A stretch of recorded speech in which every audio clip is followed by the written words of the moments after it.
반갑습니다. 같이 말씀 봅시다. 창세기 2장 24절입니다. 창세기 2장 24절. 짧은 절이니까 우리 같이 한 목소리로 읽도록 하겠습니다. 시작. 이러므로 남자가 부모를 떠나 그의 아내와 합하여 둘이 한 몸을 이룰지로다. 아멘.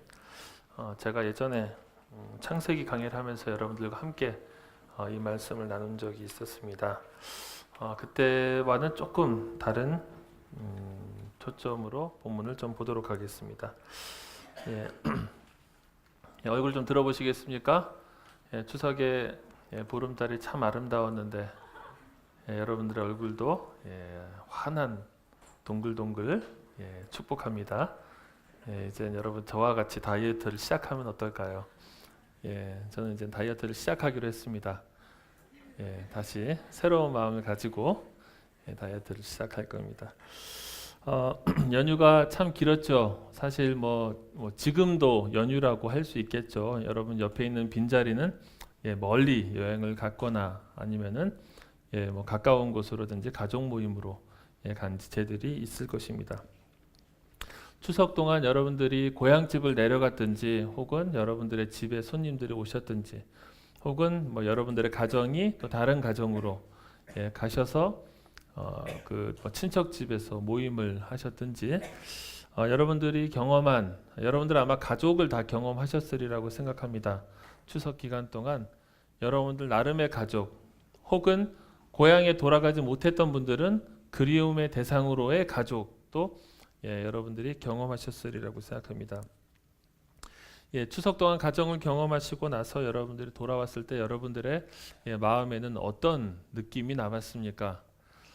집에서 부모님과 실갱이를 하고 밤새 다른 것도 하고 뭘 보고 TV를 보고 영화를 보고 드라마를 보고 혹시 이러다가 막 집에서 부모님과 싸우면서 연휴를 보내시진 않았습니까?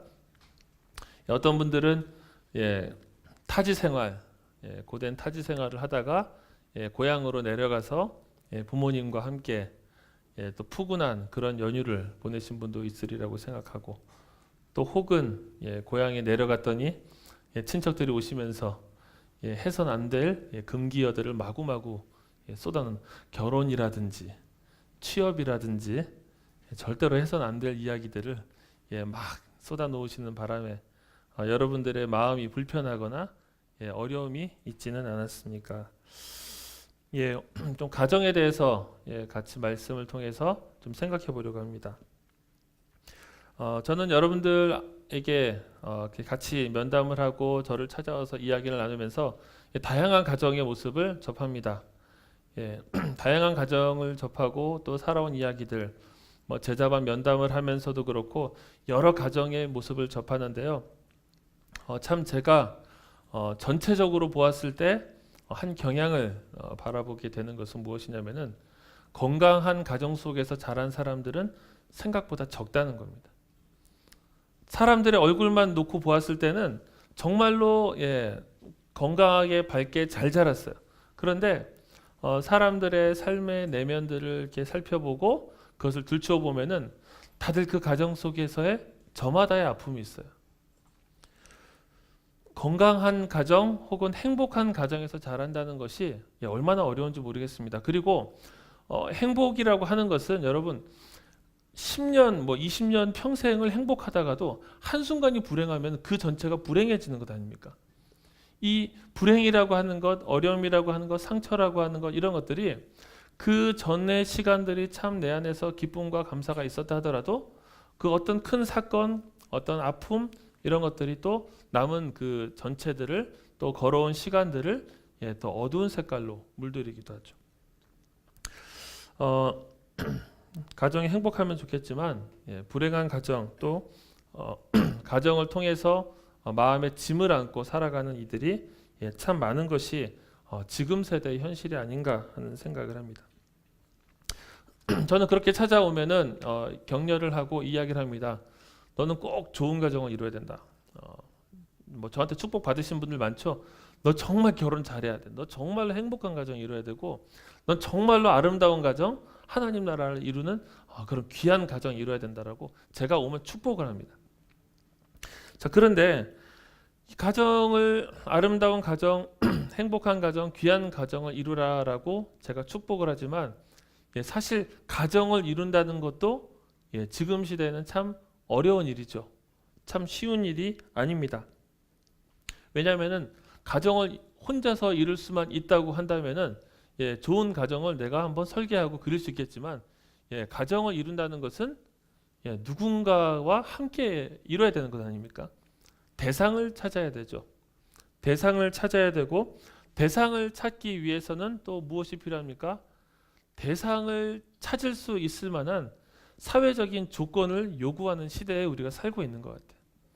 그 조건이라고 하는 것이 갈수록 첨예해지고 무엇은 있어야 되고 어느 정도의 스펙은 있어야 되고 얼마 정도는 벌어야 되며 어떤 차와 어떤 집, 소위 어떤 집의 브랜드로 대표되는 이 사회를 살아가면서 그냥 평범한 가정을 이루기도 쉽지 않은 때가 되었습니다. 뭔가 내가 준비해야 될 것이 참 많은 것이죠. 자, 그래서 2011년도에 경향신문이라는 그 신문을 통해서 3포 세대라는 말이 등장을 했죠. 포기를 하는 것이 내가 그것을 막 잡으려고 아둥바둥 하는 것보다 낫다라고 생각하게 되는 어떤 그 경향을 반영한 것이죠. 연애를 포기해야 된다. 결혼을 포기해야 된다. 출산을 포기해야 된다라고 시작이 되더니 점점 포기해야 될 것들이 많아졌습니다. 취업을 포기해야 된다. 내 집 마련을 포기해야 된다. 또 나아가서 인간관계를 포기해야 된다. 희망을 포기해야 된다. 조금 더 나아가서 건강을 포기해야 된다. 외모 관리를 포기해야 된다. 그렇게 해서 9가지를 포기해야 된다라고 자조 섞인 이야기들을 합니다. 그리고 나서 마지막으로 이렇게 다 포기할 바에는 삶을 포기하자 해서 열을 채웠습니다. 그리고 그 비슷한 시기에 2012년도에 현시창이라고 하는 단어도 한때 회자가 되었습니다. 그것도 마찬가지 제가 설교하면서 한번 여러분들과 나눈 적이 있었는데 이게 어디서 나왔나 찾아보니까 2002년도에 그 에미넴이 주연을 한 영화 아십니까? 8마일, 그죠? 8마일이라는 영화인데 그 영화의 한 장면에서 그 대사가 있더라고요. 뭐라고 했죠? 꿈은 높지만 현실은 시궁창이야. 이 말이 유행이 10년이 지나고 나서 다시 사람들에게 꿈은 없지만 현실은 시궁창이다. 그래서 현시창이라는 단어를 쓰기 시작했죠. 그리고 12년도에는 책이라는 책 제목으로도 발간되기 이릅니다.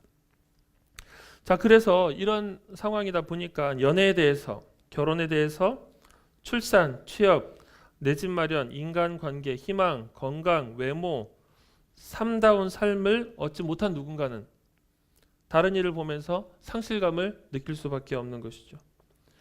내가 경험한 가정에 행복이 없었고 결혼해서 가정을 이룬다는 것이 내게서 먼 이야기가 되어버린 이 사회 현실 속에서 젊은이들이 계속해서 이 젊은 세대가 의욕이나 혹은 소망이나 혹은 기대치나 이런 것들을 갖지 못하고 상실감을 계속해서 가질 수밖에 없는 게 아닌가 하는 생각이 듭니다.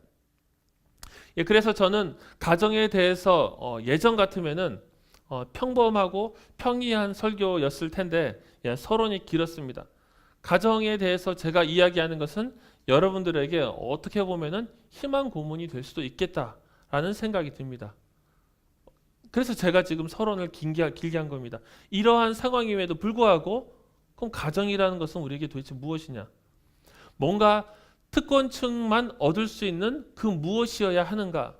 그리고 그 가정을 얻기 위해서는 이런 조건들이 무조건적으로 요구되고 그것을 가지고 들어가는 곳이 가정인가? 가정이 가나안 땅인가? 좋은 의미에서 가정은 가나안 땅일 수 있습니다. 그러나 가정은 누군가에게는 허용되지 않는 그리고 누군가는 꿈꿔선 안 되는 곳이 아니라 모두에게 꿈꾸도록 주어진 곳이라고 저는 성경을 통해서 믿습니다.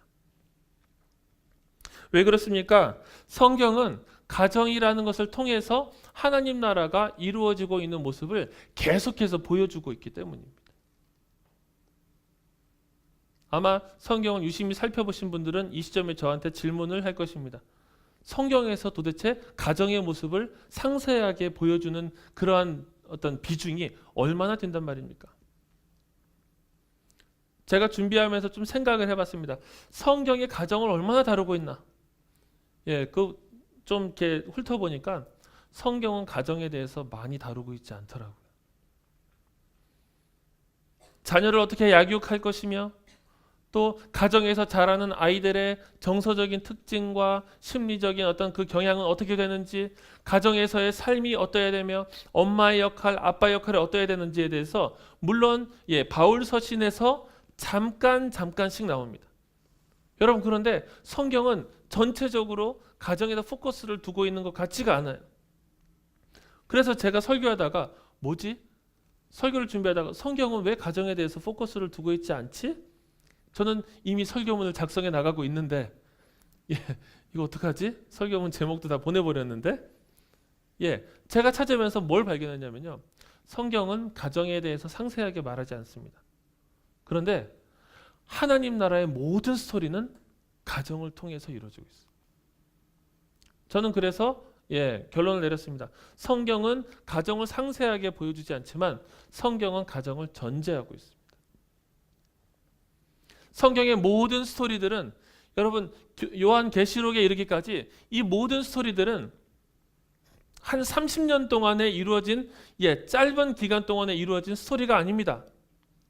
뭐 삼국지나 이런 것처럼 한 몇십 년에 걸친 그 이야기만을 집약적으로 보여주는 것이 아니라 성경의 이야기는 몇천 년간의 이야기를 보여주고 있어요.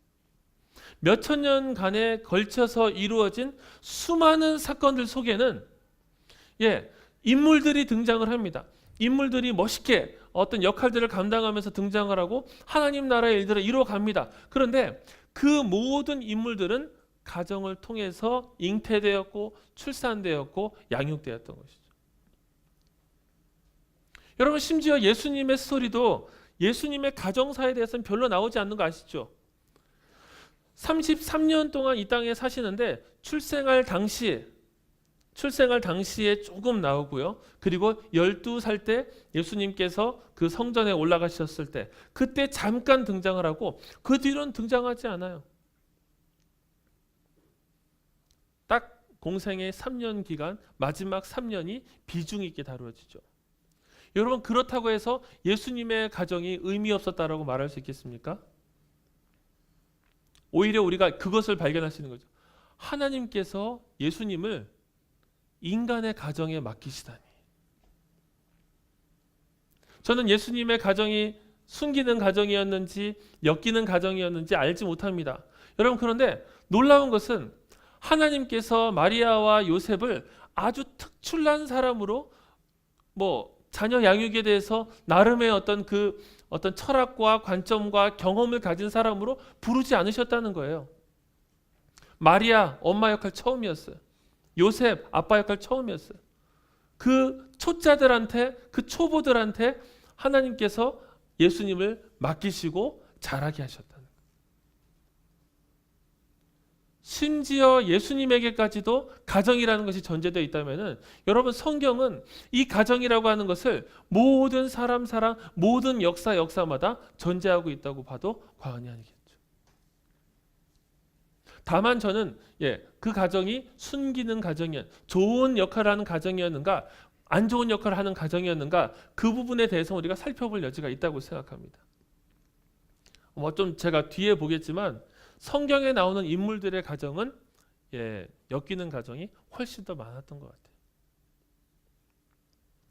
자, 어쨌든 성경은 가정을 전제합니다. 성경은 가정을 전제하는데 이 가정이 전제되어 있기 때문에 이루어지는 것이 뭐냐면은 하나님 나라가 그 당대에만 이루어지는 것이 아니라 오랜 세월 속에서 잠재되어 있는 것 같고 드러나지 않고 마치 그 씨앗 형태로 숨겨져 있는 것 같은 그 시간들을 오래 겪으면서도 언제고 조건이 부합될 때 하나님의 뜻이 임할 때 마치 겨자씨가 큰 나무를 이루는 것처럼 그렇게 발아할 준비를 하나님께서 하신 상태로 이루어 내려가고 있다는 것이죠.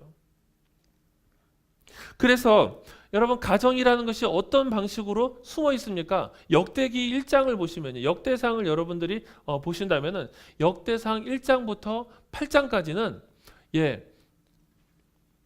역사서잖아요. 역사서. 열왕기상하, 역대상하, 사무엘상하, 재미있는 역사서입니다. 그 역사서를 읽다가 우리가 역대상에서 뜻하지 않은 난관에 봉착하게 되는 거예요. 1장부터 8장까지가 갑자기 족보들로 채워져요. 듣도 보도 못한 이름들이 마구마구 등장을 하면서 갑자기 레위기의 악몽이 떠오르고 깊은 잠에 빠지게 되면서 다시 창세기로 돌아가게 되죠. 우리. 난관이 몇 개씩 있어요. 또 이사야, 예레미야로 가면은 기나긴 묵시의 그게 있어요. 또 그때를 잘 넘겨야 돼요, 우리가. 자, 그래서 역대기는 우리 입장에서 읽을 때 답답한 겁니다. 왜 갑자기 수많은 이름들이 등장을 하느냐? 여러분, 왜 등장하는지 아십니까? 하나님 나라가 세대와 세대를 계속해서 계승해서 계속해서 면면이 이어져 가고 있음을 설명할 수 있는 것은 족보밖에 없어요. 물론 그들이 어떤 가정을 겪었는지, 어떠한 삶을 살았는지, 한 인물들이 모두 다 선했는지 악했는지 잘 모릅니다. 그런데 적어도 중요한 것은 그 족보가 지금 우리를 설명해 준다는 거예요. 지금 여기서 우리라고 하는 것은 이스라엘 백성들입니다. 역대기가 언제 쓰였는지 아십니까? 포로기에서 귀환한 자들, 그들을 대상으로 쓰여진 책이에요. 그래서 저자가 기록이 되어 있지 않기 때문에 알 수 없지만 에스라가 썼다는 그런 설도 많이 있습니다. 왜냐하면 그 정황이 가장 유력하기 때문에. 자, 포로기에서 70년 지나서 돌아왔어요. 성전도 망가졌고 그들의 숫자는 적고 아주 뭐랄까요? 그냥 중동의 아주 약소 민족일 뿐이에요. 그 가나안 땅에 작물이 풍성하던 그 가나안 땅은 이제 황무한 곳이 되었어요. 이곳에서 우리가 어떻게 살아야 할 것이며 바벨론을 떠나서 고국으로 돌아온 우리의 정체성은 무엇인가를 설명해 줄 수 있는 것은 족보밖에 없다니까요. 족보밖에 없습니다. 두 세대, 세 세대만 올라가면은 증조 할아버지 이상으로부터는 솔직히 내가 모르는 분들 아닙니까? 그런데 나를 설명해 주는 것은 족보예요. 이 가정의 테두리에서 너희 고조 할아버지가 태어나셨고 그 가정 속에서 증조 할아버지가 태어나셨고 그 가정 속에서 할아버지가 태어나셨고 그렇게 해서 네가 여기에 있는 거다. 하나님의 백성인 너희들은 하나님의 그 역사 속에서 면면이 가정을 통해서 대대로 지금까지 걸어오게 된 것이다. 그것을 또 보여주는 곳이 어디입니까? 마태복음 1장이죠. 예수 그리스도의 계보를 보여주면서 세 종류의 계보, 14의 그 족보씩 세 종류의 계보를 아담부터 쫙 내려와서 예수 그리스도까지 보여주죠. 예수님은 그냥 하늘에서 뚝 떨어지신 분이 아니라 하나님께서 당신의 계획 가운데서 가정을 통해서 이 불안한 인간들로 이루어진 같이 살기 참으로 어렵고 그 당시는 어땠겠습니까? 남성의 어떤 남성과 여성의 그 권익이라 그럴까요? 권리가 지금보다도 훨씬 더 형편없던 때 아닙니까? 그렇기 때문에 가정이 사랑 가운데서 서로를 배려하고 온전하게 돌보는 그런 가정으로 우리가 기대하기가 쉽지가 않은데 이 불안한 인간들의 가정 속에서 예수 그리스도까지 오셨다는 거예요.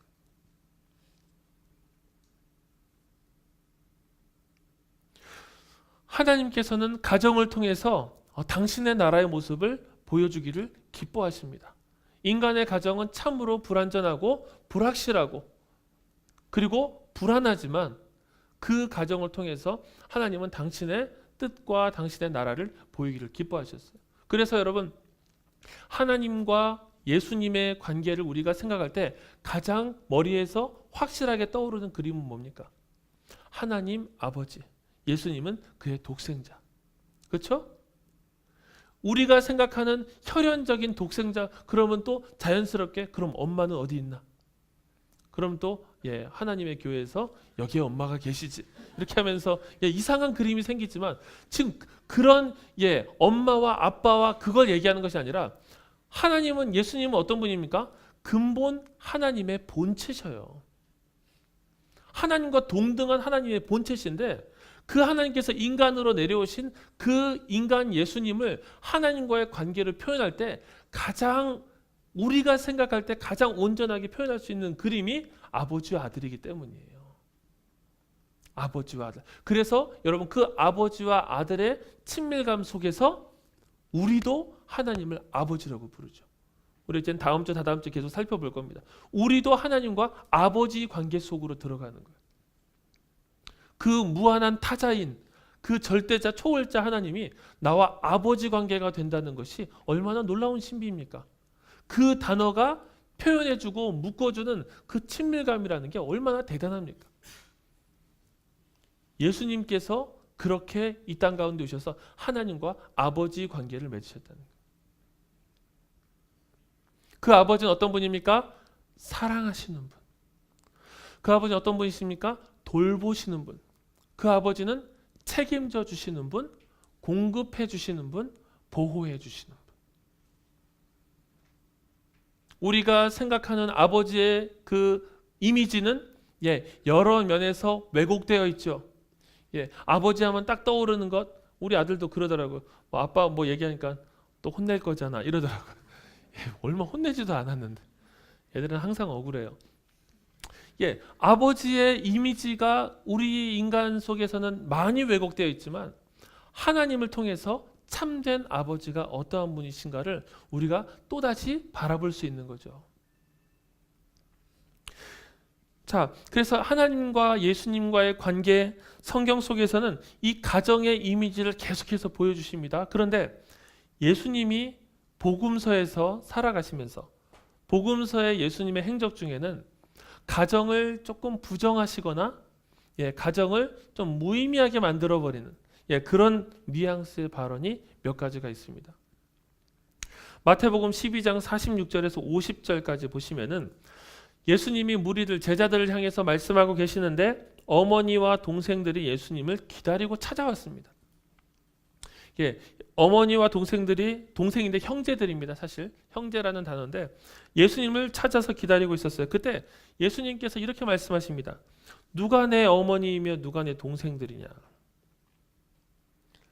지금 예수님의 어머니와 동생들이 찾아왔는데 예수님께서 누가 내 어머니고 누가 내 동생들이냐. 그러니까 이들을 부정하시는 듯한 말씀이에요. 자기의 어머니가 여기 계시고 예수님의 동생들이 여기 있는데 누가 내 어머니고 누가 내 동생들이냐. 나의 어머니와 나의 동생들을 보라. 제자들을 가리키면서 누구든지 하늘에 계신 내 아버지의 뜻대로 하는 자가 내 형제요 자매요 어머니니라. 독특하죠? 이들이 예수님의 가정이라고 찾아왔는데 내 가정은 여기에 있다라고 얘기하시는 것 같아요. 자, 또 비슷한 얘기가 마태복음 22장 30절에 보시면은 자, 사두개인들이 묻습니다. 부활을 부정하는 사두개인들이 하나의 극단적인 예를 들어요. 자, 한 부부가 있습니다. 7 형제가 있는 부부에서 큰형이 결혼을 했습니다. 결혼을 했는데 후대가 없이 죽었어요.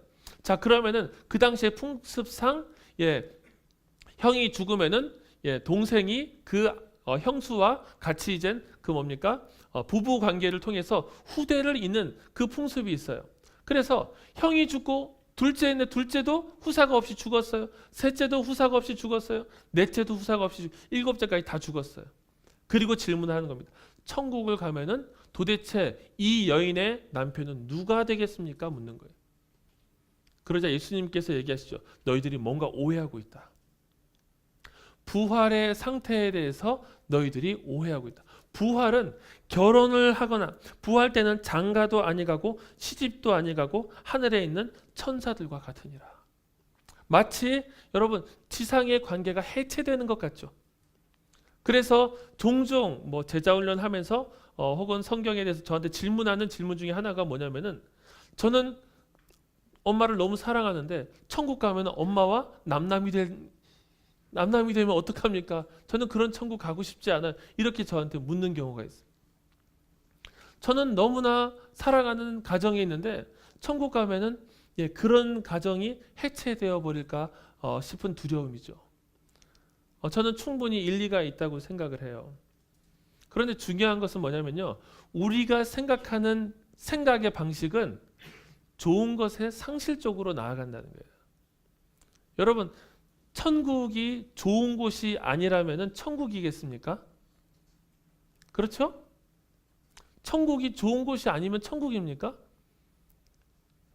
가끔씩 이렇게 하죠. 천국 뭐 전도 30명 한 사람은 뭐 아파트에 살고 뭐 전도 뭐 20명 한 사람은 뭐 빌라에 살고 전도 하나도 안 하는 사람은 막 천막에 여러분 천막에 사는 곳이 천국입니까? 여러분 뭐 그건 뭐 이야기를 위해서 어떤 우화를 들 수는 있겠지만 비유를 들 수는 있겠지만 천국의 개념을 잘 생각하셔야 돼요. 완전함과 온전함의 그 장소란 말이죠. 선함과 하나님의 특성이 이 천국을 덮고 있어요. 자, 그렇다면은 자, 예수님께서 이야기하신 것 누가 내 형제고 누가 내 가족이냐 하는 것은 예수님의 부모님을 배제시키고 예수님의 형제들을 배제시킨 것이 아닙니다. 왜냐하면 예수님은 십자가에 죽으실 때 사랑하시는 제자에게 보소서 당신의 아들입니다. 너의 어머니니라 하면서 자신이 수발하지 못하는 부모에 대한 수종을 그 아들에게 맡겨요. 그 사람이 사도 요한이라고 보통 하죠. 그래서 사도 요한이 죽기까지 마리아를 모셨다라는 그런 이야기가 있습니다. 그리고 예수님의 형제들도 마찬가지입니다. 예수님의 형제들을 예수님이 외면한 것이 아니라 여러분들이 읽고 있는 야고보서, 여러분들이 읽고 있는 유다서는 예수님의 형제인 야고보, 형제인 유다가 쓴 거예요. 그들과의 형제 관계가 단절되지 않고 오히려 더 긴밀한 유대 속에 있었음이 분명합니다. 여러분 그럼 우리가 이 본문을 어떻게 해석을 해야 될까요? 예수님께서 말씀하신 누가 내 형제고 누가 내 가족이냐 누가 내 어머니냐 하는 것은 가정의 의미가 하나님 나라 속에서 선한 의미로 무한정 확대되는 거예요. 가족의 의미가 좋은 면으로 무한정 확대되는 거예요. 여러분 그래서 우리는 새로 우리 지체들이 찾아오면 뭐라 그럽니까? 새가족이라고 부르죠. 그렇죠? 새가족이라고 불러요. 그리고 물론 약간 격식을 차린 표현이긴 하지만 형제님, 자매님이라는 용어도 교회에서 쓰죠. 그냥 어색하지 말라고 쓰는 것이 아니라 가정의 의미를 내포하고 있는 거예요. 이미 교회는요. 이 교회 공동체는 가정을 모델로 하고 있습니다. 새로 온 사람이 교회 공동체에 오면은 그를 마치 처음 태어난 사람인 양, 처음 태어난 영혼인 양 그를 선배 리더들이 열심히 품어주죠. 그렇죠?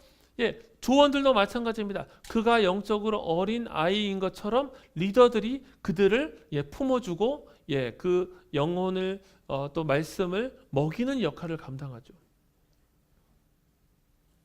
이게 지금 가정의 모본을 가지고 가정의 모형을 가지고 이 공동체가 이루어지고 있는 거예요. 그리고 이렇게 우리는 가정을 연습하면서 굳이 친밀하고 싶지 않은데 계속 친밀하게 만들어 버리죠. 그래서 뭐 학년들끼리는 MT를 가기도 하고 수련회 가면은 친한 사람들끼리 있고 싶은데 자꾸 어색한 사람과 조를 만들고 뭐 이렇게 해갖고 어떻게든지 막 제자반 오면 여러분 놀라지 마십시오. 기도짝을 합니다. 막 모든 사람과 원통을 한 번씩 다 해야 돼요. 여러분 친하고 싶은 사람과만 친하고 싶은데 그 여러 사람들과 친밀감을 나누고 그리고 제자반 하다 보면은 마음에 안 맞는 사람이 생기죠. 마음에 안 맞는 사람이 생기는데 제자반 갈아타지도 못해요. 그냥 계속 그 제자반에 있어야 돼요. 여러분 지금 들도 마찬가지 아닙니까? 계속 거기 있어야 돼요, 여러분. 계속 거기 계셔야 돼요. 주님 오실 때까지 여러분들은 제자들이고 언약들이고 거기 막 이마에 인처럼 막 있는 거예요. 탈출할 수 있는 방법 딱 한 가지. 제자 훈련을 받으시고 리더가 되셔서 파송 받으십시오. 다른들. 어쨌든 이게 뭘 보여주냐면은 가정의 모습을 보여주는 거예요. 내 집에서 친밀감을 누리는 그 가정의 테두리가 이 교회 속에서 이곳이 새로운 가정의 모습이구나. 여러분 그래서 우리 교회가 막 이야기하는 게 뭡니까? 뭐라고 부르죠 우리를? 우리는 뭐라 그래요? 그렇죠. 우리는 영가족이다. 영적인 가족이고 영원한 가족이다. 저는 이 말을 너무 잘 지었다고 생각해요. 우리가 그러한 가족이다 하는 것을 끊임없이 상기시켜 주는 거예요. 물론 지내다 보면은 이게 가족이냐라고 여러분들이 막 이렇게 올라올 때가 있죠. 네가 리더고 막 이게 우리의 연약함 때문에. 그런데 여러분 따지고 보면은 우리의 가족도 그렇지 않습니까? 연약함이 많고 부족함이 많고 그런 속에서 맞추어가고 서로가 참고 견디지 않습니까? 교회 공동체는 그런 가정을 연습하는 곳이에요. 그래서 여러분들 스스로가 내가 이제는 교회에 온 지 좀 되었고 내가 이제는 공동체 속에서 어느 정도 사람들도 알 만큼 됐고 형 노릇을 누나 노릇 언니 노릇을 할 때가 되었다 싶으면은 가정에서처럼 여러분들이 성숙한 그런 리더십과 지도력과 영향력을 발휘하면 됩니다. 자, 그래서 예수님께서 보여주시고 말씀하시는 이 가정의 모습은 해체가 아니라 온전한 연합이에요. 아까 부활 당시에 있었던 그 그림도 마찬가지입니다. 부활 때는 모두가 다 결혼관계라는 것도 무효화가 되는 것이 아니라 쉽게 얘기하면 결혼보다도 더 긴밀한 연합으로 들어가기 때문에 결혼이 큰 의미가 없는 상태가 되는 거예요. 여러분 그래서 부활의 두려움을 저버리셔야 됩니다. 부활이라고 하는 것은 이 천국이라고 하나님 나라의 개념 속에서는 결혼이라든지 엄마와 자녀의 관계, 아빠와 자녀의 관계 그 친밀함을 넘어서는 온전한 친밀함 속으로 들어가기 때문에 이것이 굳이 중요하지 않은 상태예요. 그래서 그것은 상실이 아닙니다. 오히려 이렇게 말할 수 있어요. 더 많은 가정을 얻는 것. 더 많은 친밀감의 한 몸을 얻는 것. 이것을 가장 잘 설명할 수 있는 것은 그것입니다. 삼위 하나님의 온전한 연합 속으로 우리가 들어가는 거예요. 삼위 하나님의 그 하나됨과 하나됨 속에서의 다양성이 완벽하게 조화를 이루고 있는 그 삼위일체 하나님의 연합 속으로 들어가는 것이 하나님 나라에서 우리가 경험하게 될 그 하나됨의 모습이에요. 그래서 여러분 하나님 나라로 갔을 때 우리에게 소외란 없습니다. 하나님 나라로 갔을 때 누구는 막 좋은 집에 살고 막 50평짜리 살고 누구는 막 월세방에 그런 거 없습니다. 하나님 나라에 갔을 때 물론 딱 한 가지 아쉬운 건 있어요. 하나님께서 지으신 그대로 우리를 회복시키실 것입니다. 그래서 우리가 막 나름 단장을 했는데 원래 모습 그대로. 그러나 걱정 마십시오. 우리는 서로를 가장 편견 없이 온전한 사랑으로 대하게 될 거예요. 여러분 그것이 하나님 나라의 모습이고 가정의 모습입니다. 자, 그렇기 때문에 우리는 하나님 나라에서 그러한 가정의 완전함을 경험할 것이기 때문에 그러면 오늘 어떻게 살아야 되는 거예요? 누군가에게 가정은 지옥 아닙니까? 누군가에게 가정은 정말로 벗어나고 싶은 것 아닙니까? 오늘도 우리의 삶 속에서 가정은 이 시간의 흐름 속에서 여전히 중요합니다. 제가 아까 처음에 운을 뗐는데요. 성경에는 여러 종류의 엮이는 가정이 등장합니다. 에스더는 부모가 없이 사촌 오빠의 손에 자라난 여인이죠. 그리고 그 에스더는 나중에 페르시아의 그 왕비가 되어서 유대인들을 구출하게 되죠. 야곱은 엄마와 짜고서 형과 아버지를 속이고 그 속임 때문에 그의 형은 그를 죽이려고 했죠. 요셉은 다른 형들의 질시 속에서 애굽으로 팔려 나가죠. 그래, 죽일 바에는 팔자. 여러분, 그래서 그게 형제입니까? 죽이느니 팔자. 그래서 돈 받고 판 거 아니에요. 예, 요셉은 그렇게 팔려 나갔습니다. 다윗은 어땠습니까? 사무엘이 와서 제사를 드리자고 다 모았는데 심지어 아버지가 다윗은 안 불렀어요. 누군가 한 명은 양을 쳐야 되니까. 나머지 7사람들을 불러서 사무엘이 그 중에 왕이 있나 다 하나님께 묻는데 거기 왕이 없어요. 그래서 이새한테 묻죠. 아들이 더 있습니까? 하나가 더 있는데 그는 양을 치고 있습니다. 여러분, 다윗은 자신의 아버지에게 선택받지 못한 아들이에요. 떨거지입니다. 떨거지. 8명 중에서 마지막 떨거지였어요. 여러분, 이런 경우만 있는 것이 아니라 이 모든 상황의 끝판왕은 뭡니까?